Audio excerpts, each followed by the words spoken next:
जय भगवान श्री कृष्ण जी। ओम नमो भगवते वासुदेवाय। ओम नमः शिवाय।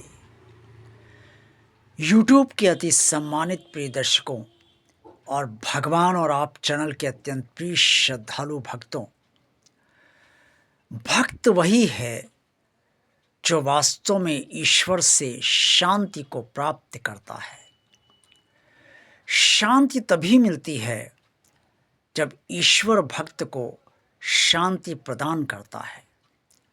ये शांति कैसे मिलती है और किस तरह से भक्त इस शांति को प्राप्त करने के योग्य बनता है,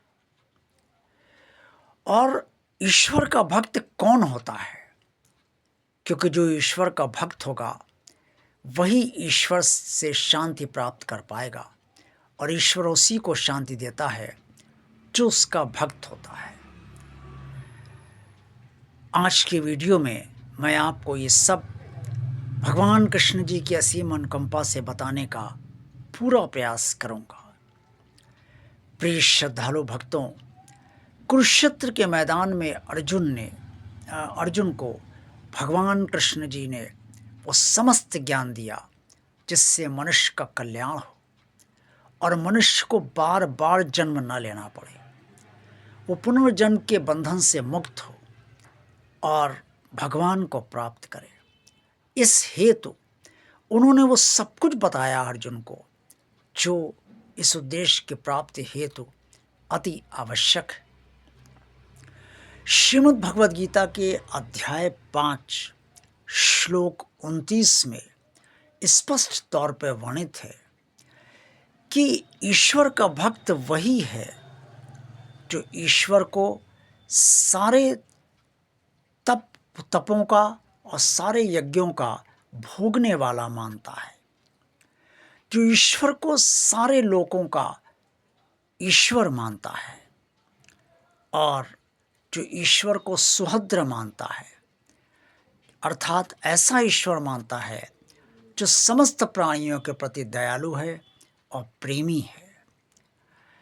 ऐसा भक्त जो मानता है ईश्वर को और ईश्वर को समझता है और ईश्वर को भजता है, इस तरीके से ये मानकर वही ईश्वर से शांति प्राप्त कर पाता है, क्योंकि वास्तव में भगवान एक ही है, अनेक नहीं। उसके रूप अलग अलग हैं, अनेक रूप उसने रच रखे हैं और अनेक रूपों को धारण करता है। अनंत परमात्मा के न जाने कितने अवतार हो चुके हैं, जाने कितने अवतारों को हमारे ऋषि मुनि जानते हैं, और कई ऐसे अवतार भी हैं जिन्हें ऋषि मुनि भी नहीं जान पाए, क्योंकि भगवान जो अनंत है उसे कोई भी ऋषि मुनि पूरी तरीके से ना तो कभी समझ पाया है और ना कभी समझ पाएगा।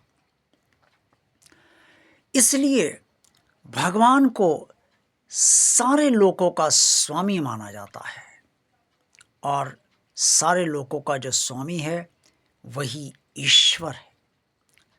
भगवान जितने भी तप होते हैं उन तपों को भोगने वाला है, अर्थात उन तपों का जो फल होता है वो फल तप करने वालों को प्रदान करता है, वो ईश्वर है। जितने भी यज्ञ होते हैं, चाहे जिस उद्देश्य हेतु हों, उन यज्ञों का जो फल होता है वो यज्ञ करने वालों को भगवान फल के रूप में प्रदान करता है, इसीलिए वो भोगने वाला बोला जाता है। भगवान सारे प्राणियों का सुहृद है, अर्थात हितैषी है, और जो हितैषी होता है वो दयालु भी होता है और प्रेमी भी होता है। जो प्रेम करेगा उसी को दया आती है, जो प्रेम नहीं करता उसको दया कभी भी किसी पर आ ही नहीं सकती। अनंत ईश्वर ने ही समस्त प्राणियों की रचना की है, और समस्त प्राणियों के शरीर उस परमात्मा ने ही बनाए हैं जो एक है, आदि है और अजन्मा भी है। श्रीमद् भगवद गीता में ऐसी हर बात बताई गई है जिससे मनुष्य ईश्वर को तत्व से जान सके, और ये एक बात भी ईश्वर को तत्व से जानने वाली ही है।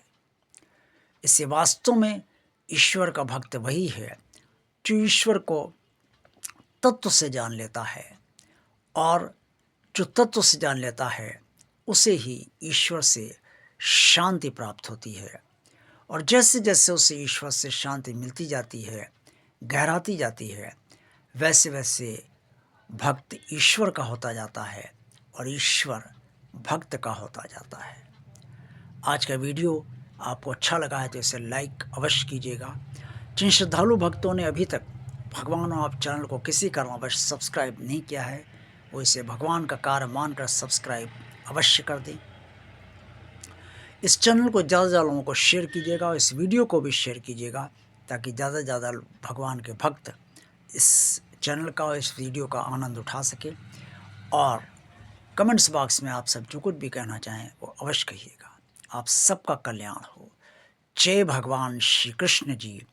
ओम नमो भगवते वासुदेवाय। ओम नमः शिवाय।